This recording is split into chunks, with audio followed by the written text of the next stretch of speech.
में ही थोड़ी सी कथा रोक के और विश्राम लेना पड़ा। क्या ये बदलते मौसम में तबीयत रोज परेशान कर रही है। अब रावण महाराज की सभा में हनुमान जी महाराज ने जो कुछ कहा रावण को अनुकूल नहीं लगा। रावण ने जो कुछ कहा उन सब के बाद में गोस्वामी जी लिखते हैं कि सचिव वेद गुरु तीन जो मंत्री वेद और गुरु ये तीनों अगर आपके अनुकूल बोलने लगे, आप जो चाहते हो वही बोलने लगे, नीति सम्मत बात को न बोले तो भय की आशंका रहती है। और उसमें राज्य का, धर्म का, राज्य धर्म और तन का, डॉक्टर बोले तो शरीर खराब हो जाए, गुरु बोले तो धर्म खराब हो जाए और मंत्री बोले तो राज्य खराब हो जाए। इस तरह से जो है ये खराब हो जाती है। और फिर गोस्वामी जी आगे कह रहे हैं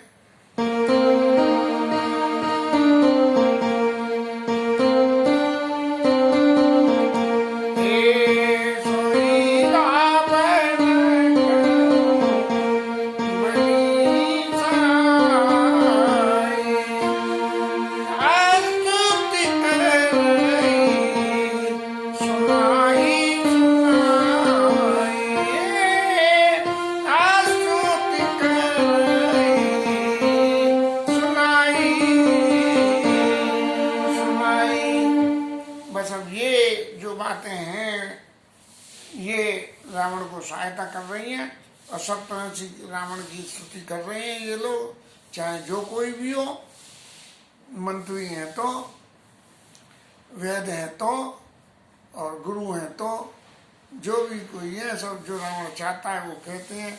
अब वो आज की राजनीति में भी यही हो रहा है, जो मोदी जी महाराज चाहते हैं वही सब कुछ कहते हैं।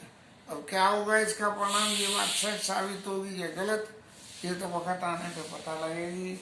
अवसर जान विभीषण आवा और भ्राता चरण शीशतिन नावा। राज्य में बहुत सारे चापलूसी करने वाले लोगों के रहते सहते एक आदमी ऐसा भी होता है जो इतनी कठोर बातों को बोलता है कि लोगों को लगता है कि ये तो पागल हो गया है। ऐसे में ही ये जो विभीषण महाराज थे ये हमेशा नीति सम्मत बात करने वाले थे। तो जब उन्होंने उनको ये पता लगी कि इस तरह से इनके रावण की सभा में इस तरह से ये उत्पात हुआ और ऐसा ऐसा अब हो रहा है, तब वो आए और आके उन्होंने रावण महाराज के चरणों में अपना सिर नवाया, क्योंकि वो बड़े भाई थे। और फिर पुनि सिर नाई बैठी निज आसना, सिर नवा के अब अपने आसन पर बैठ गए और बोला बचन पाई अनुशासन। भले ही चाहे परिस्थिति विभीषण के संग कुछ भी रही हो, लेकिन नीति के पालने में इतने माहिर थे कि बोला वचन पाई अनुशासन। ये नहीं कि रावण के सभा में खड़े हो तो अरे भैया जी तुम क्या कर रहे हो, ऐसा नहीं होता है। बोला वचन पाई अनुशासन, उनकी आज्ञा के महाराज आप आज्ञा दो तो मैं कुछ बोलूं। ये जो इस तरह की प्रक्रिया है ये जीवन में होने वाली बहुत सारी दुर्घटनाओं को रोक लेती है। कभी कभी आवेश में हम आके बहुत सारी बातें ऐसी कह जाते हैं जो नहीं कहनी चाहिए, लेकिन यदि हम आज्ञा लेके करते हैं तो वो आवेश का जो दुष्प्रभाव होता है वो खत्म हो जाता है। मैं एक दिन की बात है, शेयर टेम्पो में जा रहा था। अब सौरी मर्दानी जनानी सवारियां सब बैठते हैं, कुछ ऐसे ही सवारियों में आपस में बात छिड़ गई, कोई कटाक्ष करे मर्दानों पे, कोई कटाक्ष करे जनानों पे। तो मुझे चैन नहीं पड़ा, तो मैंने कही कि भाई देखो एक बात समझो, अगर आपको जनाने के बराबर में बैठना है और आप उनसे परमिशन ले लो कि बहन जी माता जी मैं आप या 2 महीने अब बैठ जाऊँ और फिर आप बैठोगे तो कोई दुर्घटना की गुंजाइश नहीं बनेगी। इस पे एक महाराज तो उखड़ गए और जो भी कुछ हुआ खैर उन बातों से कोई मतलब नहीं। लेकिन जब कभी भी सभा में 4 लोगों के बीच में कुछ बोलना हो तो बोला वचन पाई अनुशासन के महाराज आप आज्ञा दो तो मैं बोलूँ। एक बात कहूँ मैं, मेरे अब ये स्वभाव में आ गई है, एक बात कहूँ एक बात पूछूं, ये जो है स्वभाव में ये बात आ जाना किसी अनहोनी की दुर्घटना को टाल देती है। लेकिन क्रोध का आवेग तो ऐसा होता है, वो आगे देखे न पीछे देखे। अब विभीषण महाराज कहते हैं जो कृपालु मोई पूछे बाता, यदि आप मुझसे पूछना कुछ चाहते हो तो पहले बोलने की परमिशन ली और फिर ये परमिशन ली कि जो कृपाल मोई पूछे हुआ था, यदि आप मुझसे कुछ पूछना चाहते हो तो, और मति अनुरूप कहूँ मैं ताता, जो मेरे में बुद्धि है, जैसी बुद्धि है मैं उसके अनुरूप मैं आपसे कहता हूँ। कोई कह दे कि मैं बहुत एक्सपर्ट हूँ या वो ऐसा कुछ नहीं है, जो बुद्धि है सो मैं तो बता दूंगा। जो आपन चाहे कल्याणा सुजस सुमति सुमंगति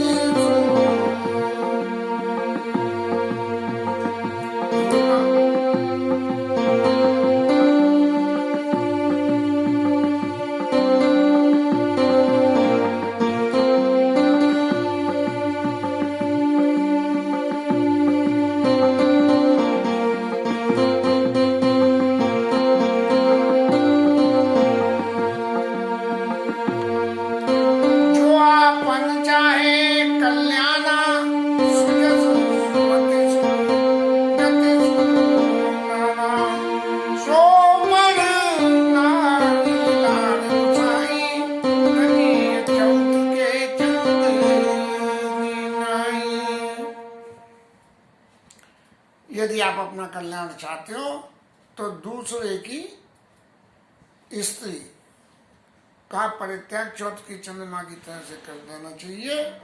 जैसे चौथ का चंद्रमा यदि आप देख भी लोगे तो आपको कलंक लगेगा, इसलिए चौथ के चंद्रमा का दर्शन नहीं होता है। ऐसे ही पराई स्त्री को, अब सवाल तो ये हुआ कि रावण महाराज कह रहे हैं कि जीत बड़ी नहीं बाहुबल बहुत सुंदर बनना, लेकिन वो पराई स्त्री नहीं थी। यदि किसी का कहीं विवाह हो गया है उसके बाद पराई स्त्री होगी तो जीत बड़ी नहीं बाहुबल, तो अगर रावण महाराज ये कहते हैं कि हे क्या बकवास लगाते हो, मैंने तो देखो ऐसा करा है, तो बोले नहीं, सो पर नारी लीला रहे गोसाई और तनी चौथ के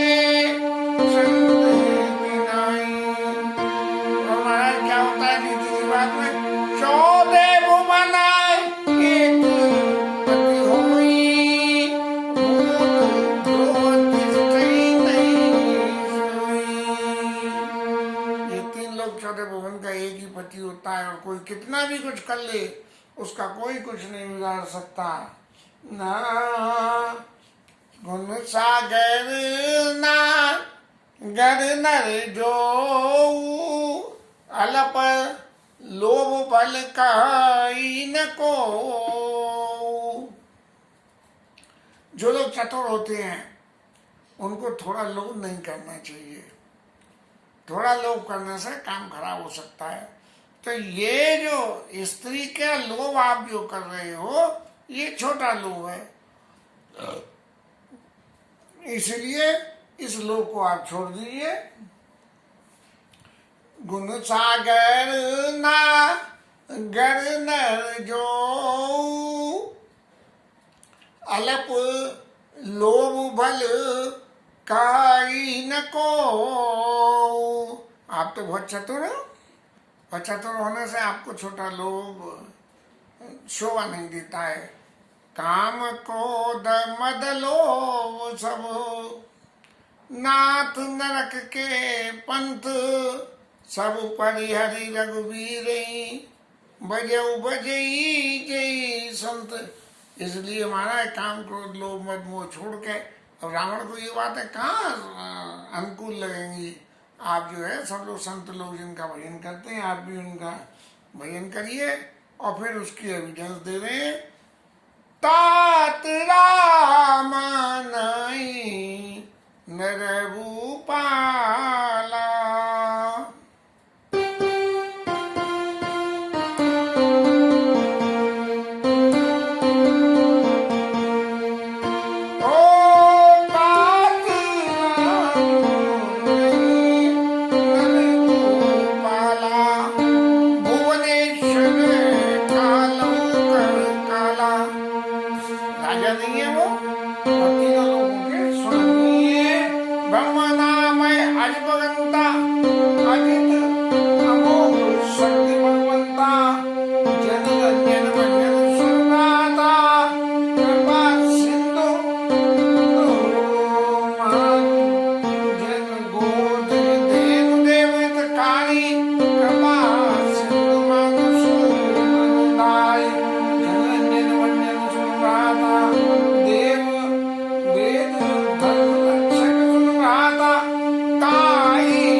भगवान राम की सारी महिमा को और बहुत अच्छी तरह से विभीषण महाराज ने सुनाया, समझाया कि भगवान अखिलेश्वर है, पूरे भवन के राजा हैं, सब कुछ है, लेकिन रावण के दिमाग में तो कुछ आना ही नहीं था।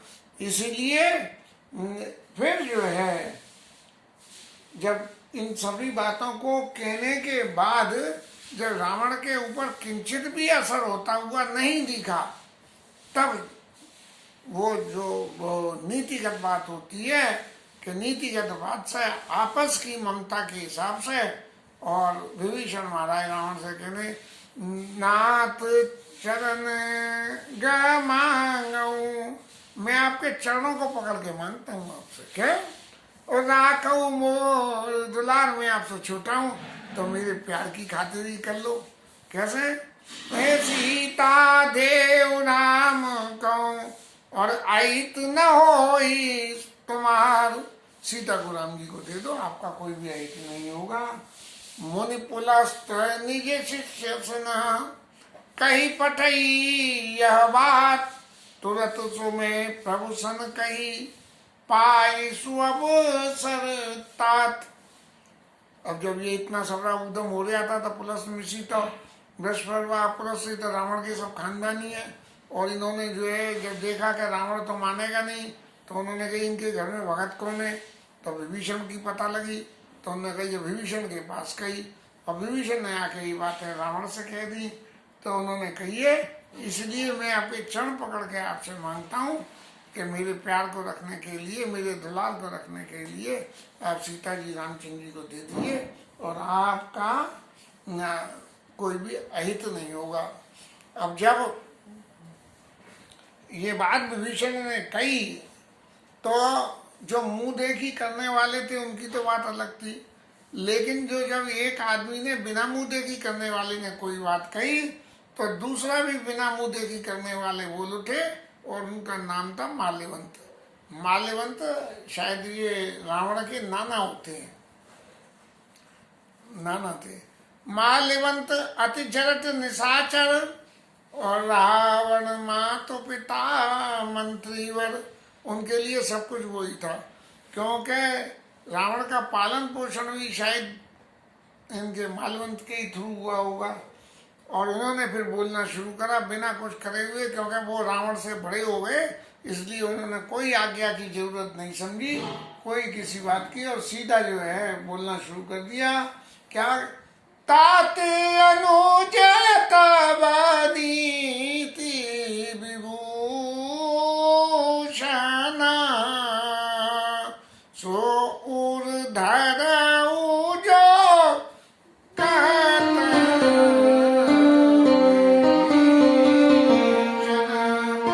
तात अनुज तब नीति विभूषण, सो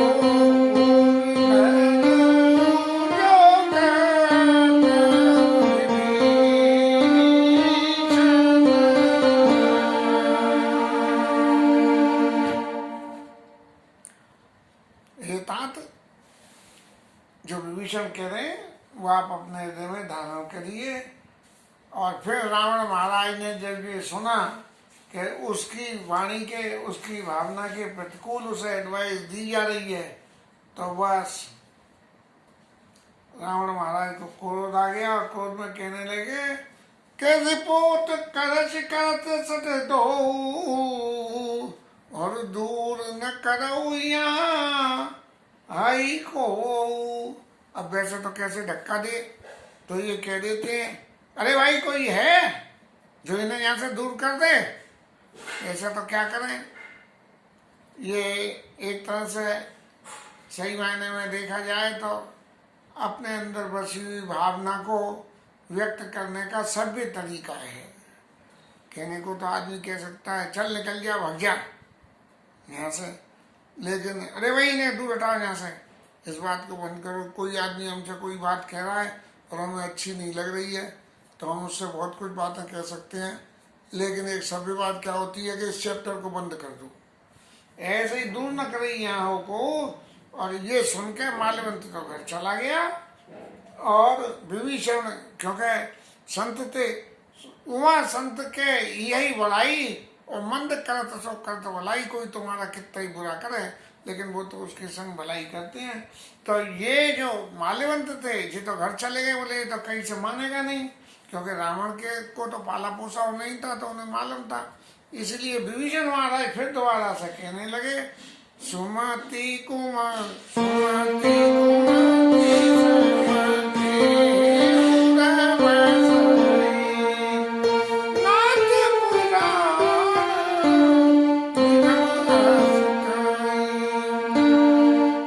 महाराज आप एक बात समझ के तो देखो कि सुमति कुमति सबके अंदर ही बसती है। हर आदमी अच्छा है और हर आदमी खराब है, लेकिन अच्छे होने की सीमा कुछ और है और खराब होने की सीमा कुछ और है। इसलिए जहाँ सुमतिता संपत्ति नाना और जहाँ कुमतिता विपत्ति निधाना, जहाँ सुमति होती है वहाँ तो संपत्ति पैदा हो जाती है। जब तक आपने तपस्या करके तपस्या का फल मिला था तब तक तो आपके पास में सुमति थी, और तपस्या का फल मिलने के बाद जैसे ही अहंकार आया, तो अहंकार आते ही कुमति आ गई, और तब उस कुमति बसी विपरीता और हित अनहित मानो रिपुप्रीता। आपको हित की बात अच्छी नहीं लगती है, जो हित की बात कहता है वो तो दुश्मन लगता है, और जो अहित की बात कहता है वो आपको आपका भला चाहने वाला लगता है। और काल राती निश्चर कुल केरी, हरते सीता पर प्रीत घनेरी। ये निश्चरों के राक्षसों के कुल के ऊपर में काल रात्रि आ गई है। काल रात्रि माने इनका विनाश होने को रखा है, और उसको सीता के ऊपर में बहुत प्रीति है, और सीता के ऊपर प्रीति होने से वो हर वक्त सीता को अपने पास काल रात्रि रखती है कि सीता यहाँ संग रहेगी तो इनका विनाश हो जाएगा। तात चरण गई मांग और राखो मोर दुलार, सीता देव राम कहाँ आई तन हो तुम्हार। मैं आपके चरणों को पकड़ के फिर मैं अपने दुलार को मांगता हूँ कि आपने प्यार को, कि मेरे प्रति आपको जो कुछ भी प्यार है आप सीता जी राम जी को दे दीजिए, और इसमें आपका कोई भी अहित नहीं होगा, इस बात की मेरी गारंटी है। ऐसा कह के विभीषण महाराज की कथा तो अभी और लंबी चलेगी। आज की कथा का यहीं विश्राम करते हैं और हरि नाम कीर्तन।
हनुमान की जय, महापति महादेव। श्री राज धरण की जय, जय जय श्री राधे।